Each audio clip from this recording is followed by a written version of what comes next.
পার্বত্য চট্টগ্রামের সীতাকুণ্ড উপজেলায় চন্দ্রনাথ রিজার্ভ ফরেস্টের চিরসবুজ বনাঞ্চলের ইকো পার্কে শোভাবর্ধন অনন্য প্রাকৃতিক সুপ্তধারা ঝর্ণা। আজ আপনাদের সুপ্তধারা ঝর্ণা এবং সহস্রধারা ঝর্ণা দেখাবো। সাধারণত বর্ষার মৌসুম ছাড়া সারা বছর এই ঝর্ণার পানি বেশ কম থাকে, তবে বর্ষাকালে সুপ্তধারা ঝর্ণা নিজেকে পূর্ণরূপে মেরে ধরে। সুপ্তধারা ঝর্ণার কাছেই সহস্রধারা ঝর্ণা নামে আরও একটি জলপ্রপাত রয়েছে। তাই ভরা বর্ষায় ঝর্ণার সৌন্দর্য উপভোগ করতে দেশের বিভিন্ন প্রান্ত থেকে প্রতিদিন শত শত দর্শনার্থী সুপ্তধারা ঝর্ণা দেখতে সীতাকুণ্ড ইকো পার্কে এসে ভিড় করেন।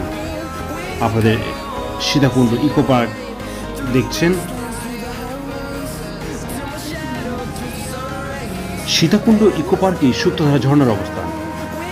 ঢাকা থেকে সড়ক পথে সীতাকুণ্ড ইকো পার্কে আসতে সালম Saudia, Green Line, Silk Line, Sohag, Baghdad Express, Unique ইত্যাদি পরিবহনে বিভিন্ন এসি নন এসি বাস পাবেন।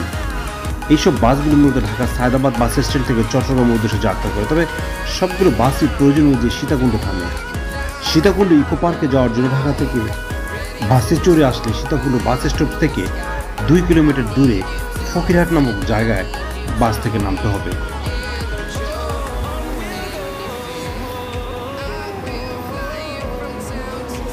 চট্টগ্রাম শহর থেকে সীতাকুণ্ড ইকো পার্কের দূরত্ব মাত্র 35 কিলোমিটার।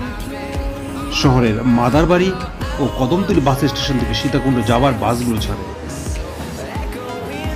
এছাড়া অলংকার থেকে মেক্সিতে সীতাকুণ্ডের ফকিরহাট যাওয়া যায়। আপনারা ভিডিওতে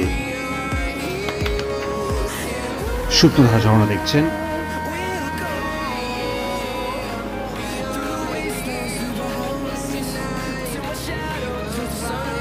সীতাকুণ্ড থেকে সারাদিনের জন্য সিএনজি ভাড়া নেওয়া বুদ্ধিমানের কাজ হবে।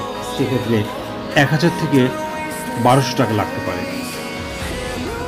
সারাদিনের জন্য সিএনজি ভাড়া নিলে ইকো পার্ক ঘুরে অনেকটা সময় বাঁচতে পারবেন, আর বাকি সময়টা সীতাকুণ্ড ও মিরসরাই এলাকার আরও কিছু ঝর্ণা ও ঝিরি ট্রেল দেখতে পারবেন। সীতাকুণ্ডে থাকার জন্য তেমন কোনো ভালো মানের আবাসিক হোটেল নেই। সীতাকুণ্ড বাজারে কয়েকটি মাঝারি মানের আবাসিক হোটেল আছে। এছাড়া এখানে টেলিকমিউনিকেশন অধীনস্থ একটি ডাক বাংলো আছে। অনুমতি নিয়ে সেখানে থাকার চেষ্টা করতে পারেন। অতি সম্প্রতি সীতাকুণ্ড পৌরসভার ডিডি রোডে হোটেল সৌদি নামে একটি আবাসিক হোটেল চালু হয়েছে। আপনারা ওয়েবসাইট থেকে প্রয়োজনীয় ঠিকানা কালেক্ট করে হোটেলগুলিতে যোগাযোগ করতে পারেন।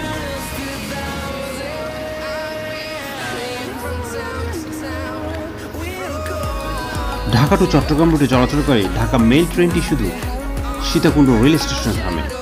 ঢাকা থেকে রাত 11টায় যাত্রা শুরু করে পরদিন সকাল 6টা থেকে 7টার মধ্যে ট্রেনটি সীতাকুণ্ডে পৌঁছায়। আর যদি আন্তনগর ট্রেনে আসতে চান তবে ঢাকা থেকে চট্টগ্রামগামী যে কোনো আন্তনগর ট্রেনে চড়ে ফেনী স্টেশনে নেমে সেখান থেকে 10-15 টাকা অটোরিকশা ভাড়ায় মহিপাল বাস স্টেশনে আসতে হবে।